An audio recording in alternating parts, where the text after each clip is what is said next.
here today to talk about SimCity for the PC. It's coming out on February 2013.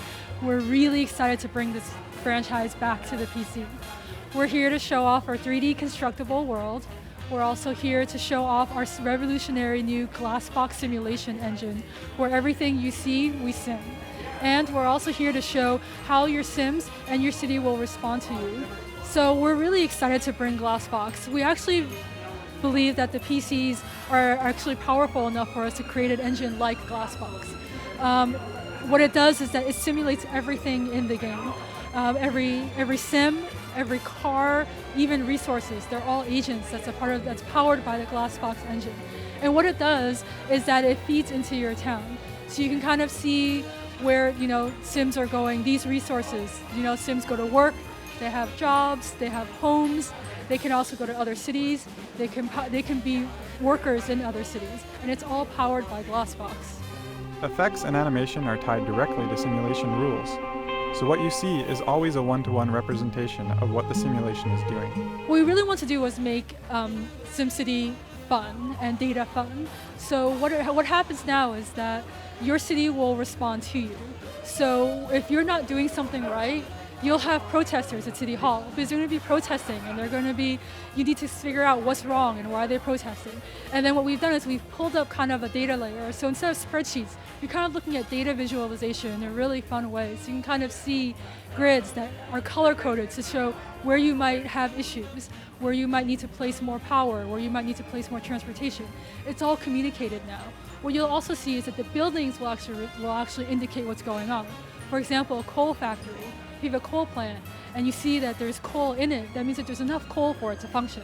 If that coal reserve is empty, it's not going to function. So that building, you can actually see from that building. Also, if, for example, you don't have enough police stations and you don't have coverage, you will start to get crime in your city. And that crime will manifest itself via graffiti that will start showing up in your buildings. And you'll also start to see a lot more, criminals and other types come in, like, arsonists, robbers. Those are just a few of those that can come in if you haven't adequately protected your city.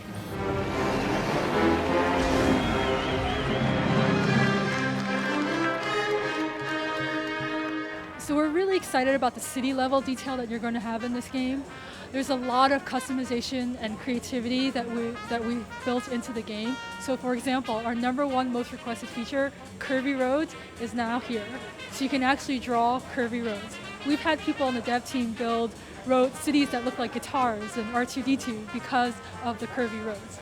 Something else that you can also do is that every building is customizable.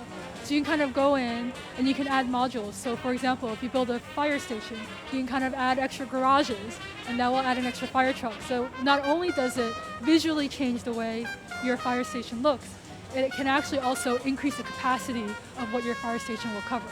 And all of that will actually cost simoleons though. So you're going to have to balance how much customization, how many of these big elements you want to add in with that kind of detailed level of gameplay that SimCity fans love.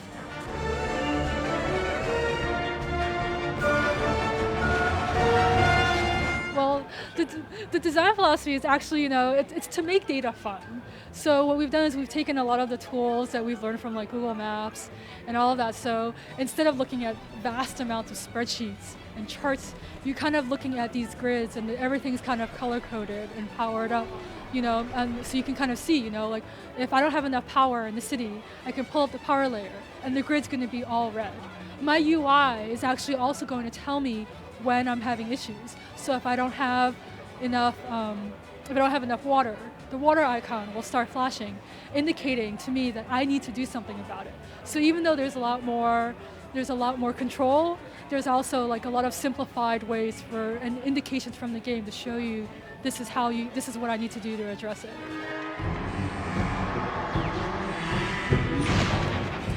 Something we love about SimCity is the creativity that it has. And there's all these different cities that you can choose to create. You can choose to create, balanced cities that have everything in it. But if I wanted to create a casino city that's fraught with crime, I could do that. If I wanted to create a coal city that has a lot of pollution, I can do that. But I can also create a tourist city that has stadiums and a lot of Sims wanting to come to the city and stay at the hotels in the city. And there's all these different types of cities I can create.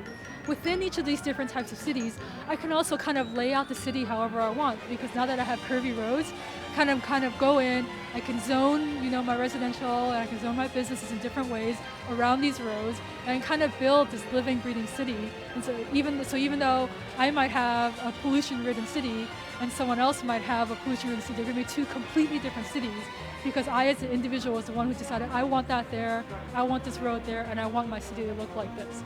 Or you can play in a region with different cities, and you can kind of all help each other out. And then you can work together to create, some things that we, like the great works that we've kind of brought back. You can create what we call regional works.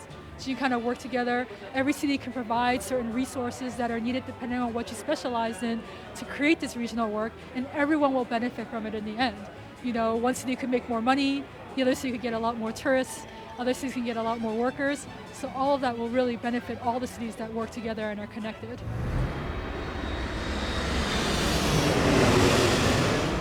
I'm actually really excited that this is like the perfect time to bring SimCity back.